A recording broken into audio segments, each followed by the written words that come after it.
Welcome to the Potential Leader Lab, and I'm your host, Perry Moffmer. And today on episode 57, we are going to be discussing leading beyond now, the decisions that shape tomorrow.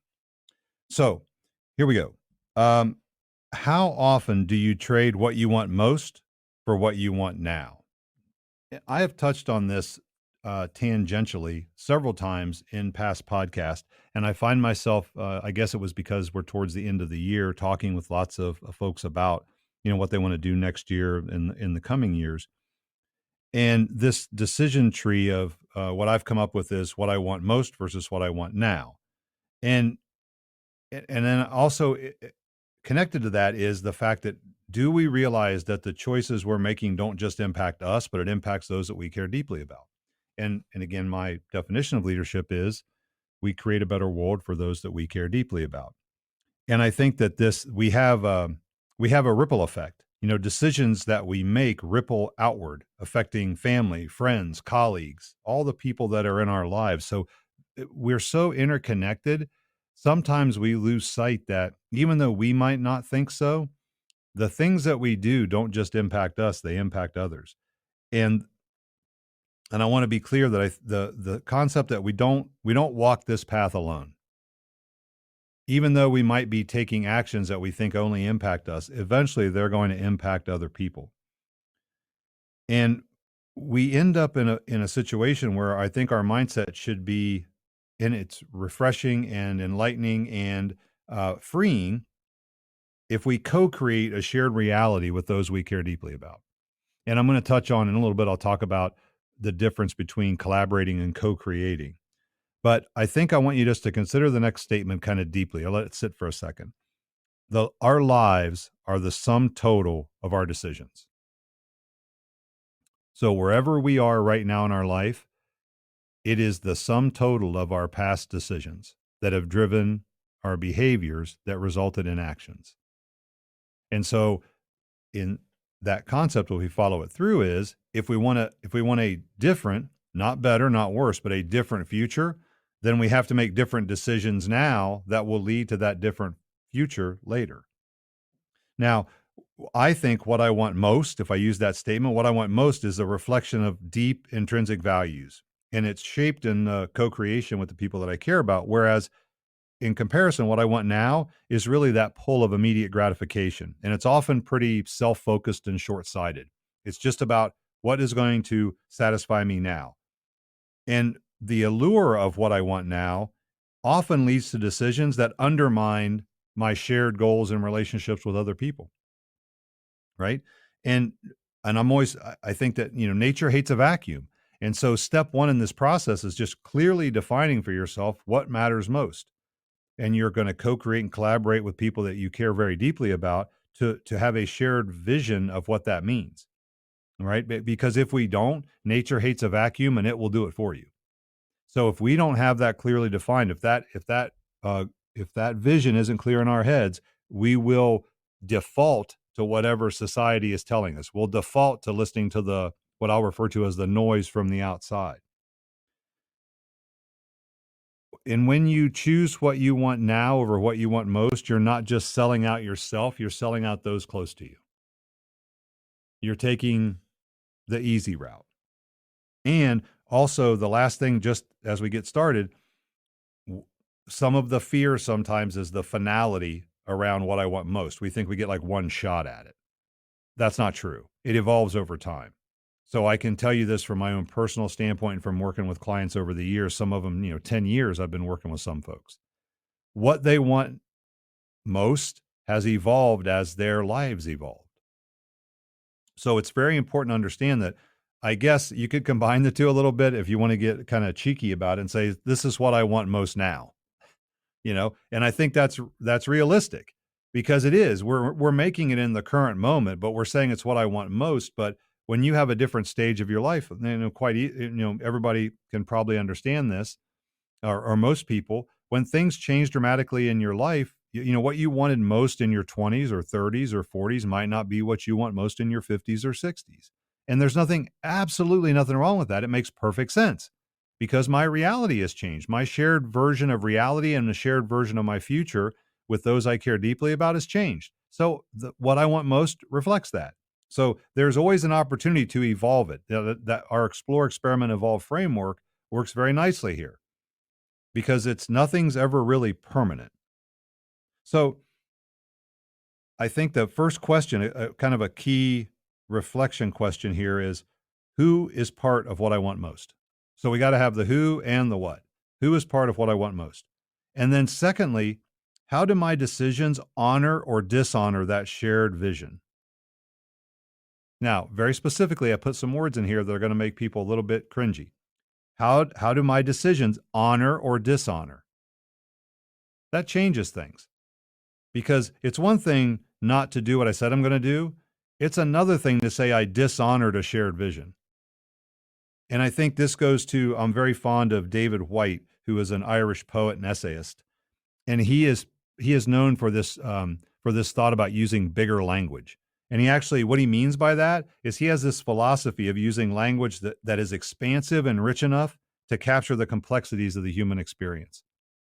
And I think that's meaningful. I think that for ourselves, we need to choose our language very carefully because language carries with it emotion. And that's really important. And we tend to just be, how do I say this, lazy or cheap with our language. We keep it simple, which a lot of times there's nothing wrong with, but sometimes using different language drives a different result. So the second part of this is we have the ripple effect, because I believe that what I want most versus what I want now, I may make, 10, 20, 30, 40 decisions a day. And what I think, if you think about these two things, what I want most, and if you put that out there as the thing you're striving towards, every decision you make, or not everyone, but there's a number of decisions you might make every day that either going to get you closer or further away from that. So that's the mindset to have is this decision that I'm making right now moving me closer to what I want most or further away from what I want most? Now, the kicker is, as long as you're intentional and you own that decision, there's no bad decision, right? The key is that you're cognizant of the impact of the decision. Are you honoring your shared vision of reality and your shared vision of the future with those people that you care deeply about? That's all you have to own. Sometimes we're going to make decisions that maybe don't get us closer to where we want, what we want most. That's okay, as long as we understand that we can make a different decision tomorrow. And I really do think there are some examples, like, I got to be honest, this is about quality, not quantity, right? So this is about choosing to invest in a meaningful conversation with your partner versus zoning out in front of the TV. These are small things, right? Deciding to show up fully for your child's game instead of scrolling through your emails while you're at the game, or if maybe at a Christmas party or a presentation or a concert that your child has. So this isn't about quantity and how many times you do it. It's about the quality of when you choose to do it. And it's prioritizing maybe your friend's personal growth over convenience.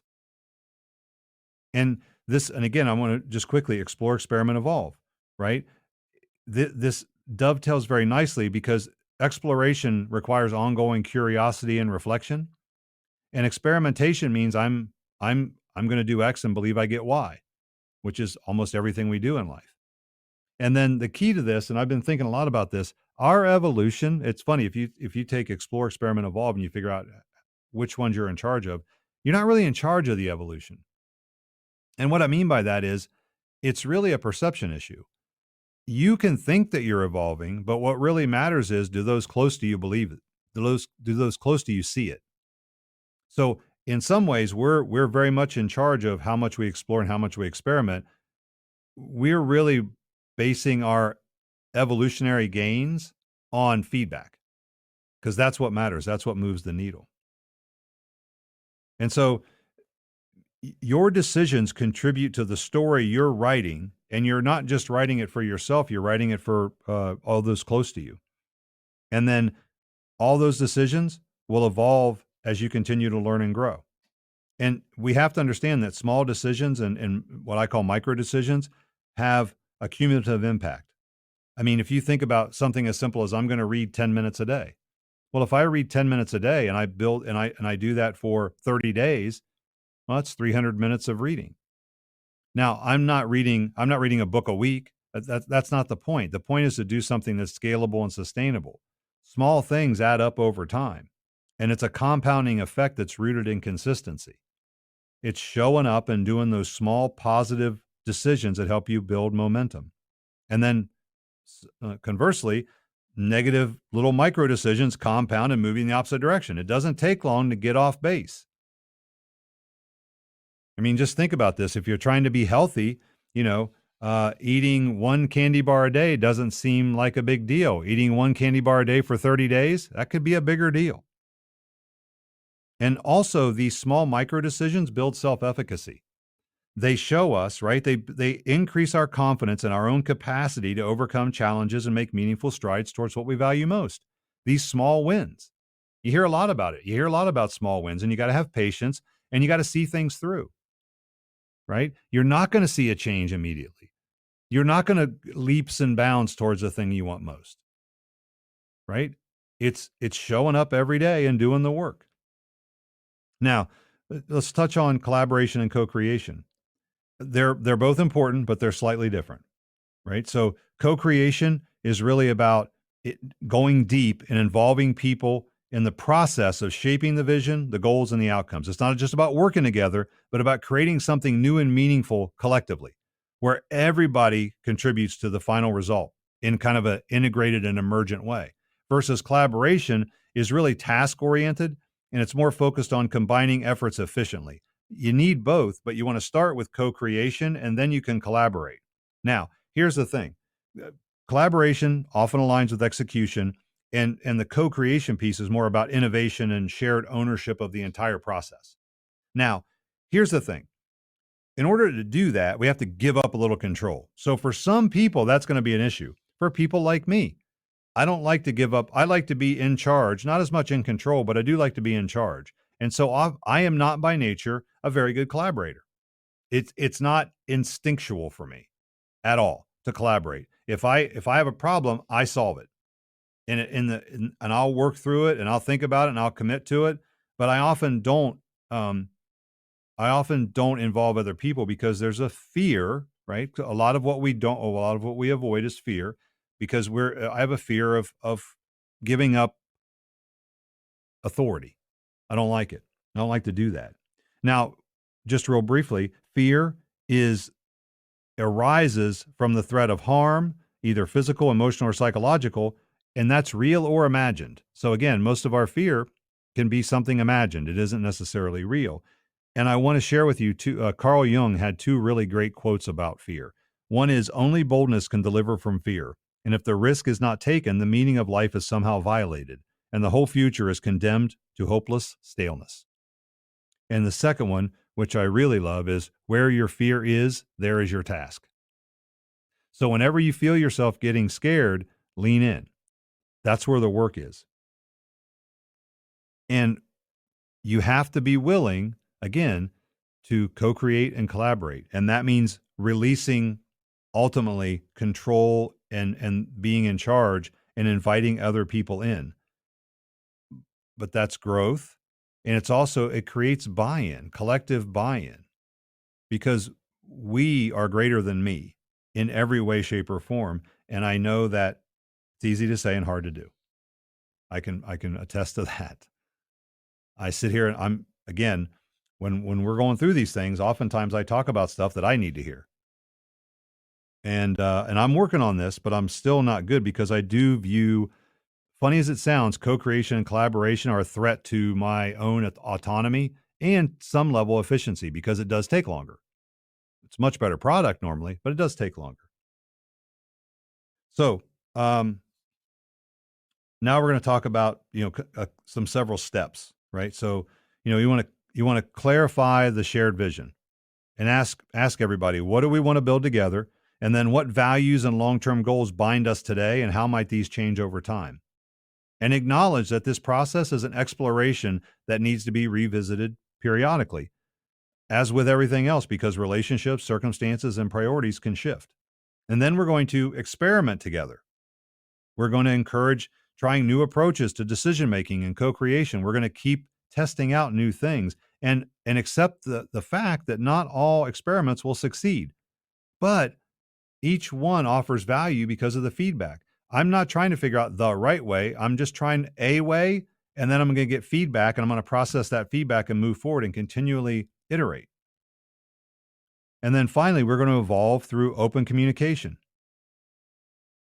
We got to have the courage to admit and talk about when our priorities have changed or direction has changed.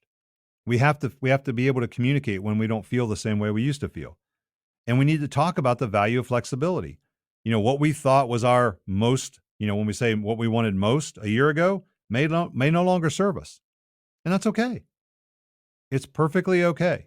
As long as you're talking about it and re-agreeing on it. And then that's the co-creation. We have to have that open line of communication. I mean, we all exist in an ecosystem, and all of our actions impact everything else. And so open communication and co-creation and collaboration are central to this, of figuring out what we want most. Now, also, this is a lifelong process, and it's heavily phenomenological.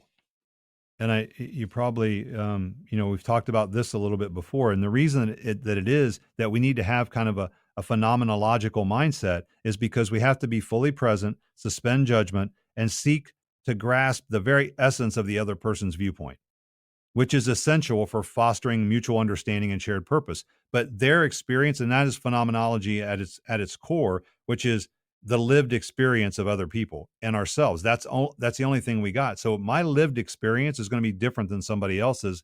And if I'm going to co-create something with them, I have to listen to what they're telling me. I have to suspend judgment and grasp the very essence of their experience, because that's important. I can't just see it through my frame.